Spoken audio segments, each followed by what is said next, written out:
is this just fantasy, or is it the Mighty Barbarians?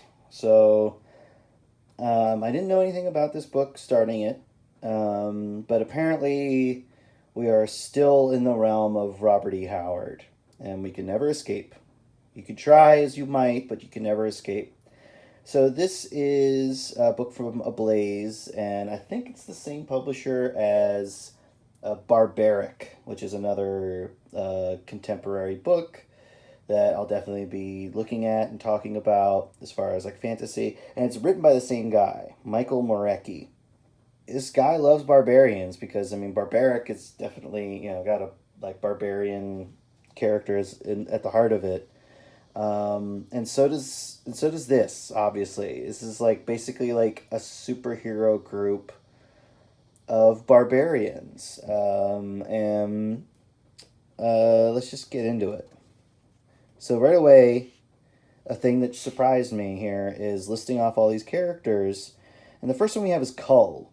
So Cull is another Robert E. Howard character, and Cull basically he comes before Conan. He is from the Atlantean age. And so I'm like, okay, Cull's in this? And then it says Morgan Le Fay, and I thought, like, okay, maybe it's just a character named after Morgan Le Fay. It can't be Morgan Le Fay. It is. I have a character named Nanook, who I'm guessing is supposed to be, like, uh, Inupiat, or native Alaskan person. Um, but like I don't know. There's something about the name Nanook that I believe it's related to a, somewhat fictionalized documentary that came out like back in the 30s or 40s that got people all excited about quote unquote Eskimos. And that's what I associate Nanook with. So it could be like that it's just you know, a name of Inupiat people, or it could be that it's referencing that documentary. If so, that's weird. Anansi is, he is a kind of trickster god from, trying to remember where in Africa. But he's a trickster god who's associated with spiders, which I guess he sort of has like spider face paint on. And then Burka to me is a replacement Red Sonja, and you'll see in a second. But and then we also have other characters like Thongor. Thongor, he was in like I think some DC comics. I think I have some. We're gonna talk about it. But yeah, like that's wild. Um, so we got this. It's basically this like just giant like super group book, and there we have Carm Carvis, who I don't know who that is. I don't know if it's somebody specific, but we have his name. And then here we have Thonagor, and they are facing these demons. This place is supposed to be some sort of ancient thing. It's like pseudo Lovecraftian in its setup. But yeah, then it's just these giant hulking monsters that they have to fight. And I'll just say, just starting off, like I guess going back a page and stuff, is that gives me Metalocalypse vibes, especially with like the lightning and the mountain, the fire mountain and everything, like fire mountain volcano. But yeah, Metalocalypse is the vibe I get, which is I guess maybe that's what they're going for. They're looking for like just like a super metal comic, and the line work is nice and expressive. Like some of these nice thick lines. But I'm just thinking like when I think of this scene, I could think of it in as drawn by John Buscema, and it's a little more involving. It's a little more we can see a little more, and not everybody can be John Buscema, I know, but it's just we still get the same idea, even if it's not as it's not drawn in say the same kind of involving fashion. We get some nice colors in here, though. We get this our dark wizard here. I like the note of purple has this like bad magic here. But yeah, like it's like setting up what our threat is, and it's odd, yeah, to set up our threat against like two foes, or against two people who I guess you kind of have to know Thonagor, which I don't think many people would, to give a shit. And then Carm Carvis is just a made up guy, but he turns against him. Oh no.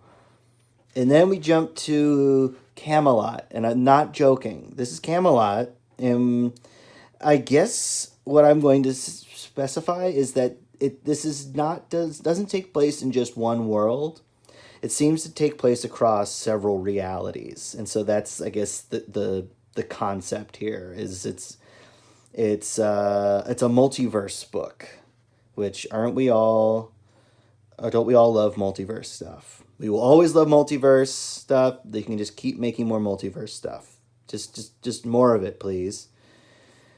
Please, more. Don't stop.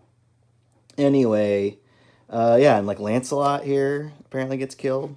I don't know. The armor on these knights is kind of interesting.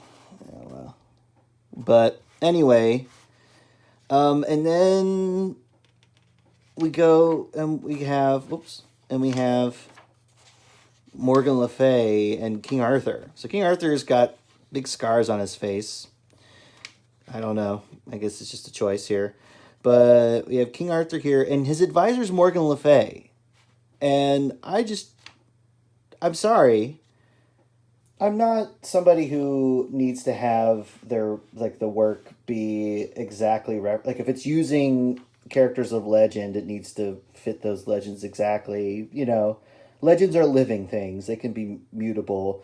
It's just a very weird choice to me that we're going to take one of Arthur's enemies in just about every version of the story. Morgan Le Fay is an enemy to Arthur, and here it's treated like she's basically in place of Merlin, and she is his like magical advisor, and basically she steals the interdimensional magic from the monsters. So she is going to form the supergroup, the mighty barbarians, let's call them, to defeat these interdimensional monsters, because it's like it's taking over multiple realities is what we learn. Nice. I like this magic. I love the line work on her right here. This is really nice. Love like just the articulation in the hair and the hand here. I like it's kind of simplified, but it's kind of still magical. This guy's also got a nice expression, but yeah, it's nice stuff. But yeah, it's wild. It's wild to me. And then we meet Nanook, and Nanook is fighting them. Apparently, all of his family's dead, and that's something that can happen a lot. Is that there's a like very casual, like, oh, my family's dead, and like you just kind of say it in a line, but that's just to get out that fact. It's kind of a natural, and it just doesn't, it's there's not a whole lot of emotion to it, but I guess what, they're barbarians, so they're not supposed to have too many complex emotions. But this guy can turn into a polar bear. Yep. He can turn into a polar bear. And then here's Burka or something. Yeah, Burka. Who, I don't know. I'm just going to say, yeah, is Red Sonja. She's Red Sonja because they couldn't get Red Sonja. Because Dynamite has the rights to Red Sonja, apparently. And yeah, she's just chilling in a bar while the monsters are attacking. and that's, again, it's just that's the vibe I get, and she's got a big axe, and I said axe, and yeah, it's just like, yeah, she's like, oh, I don't want to join you, and then she like fights these monsters, and then she breaks her can of ale, but then they give her money, and so then she's like, I'll come if you pay me. So like that's the character vibe we get from her. Um, she's cutting these dudes in half and cutting these arms off, and then here like she's throwing this axe. It's kind of, I like this breakdown, where she swung her axe and cut this guy in half, and then this guy's got his arm. She punches this guy. This guy's coming for her, and then she hurls her axe, and I just love like the kind of like, I don't know, it gets some nice velocity on like the stretch here of this, and it's being thrown.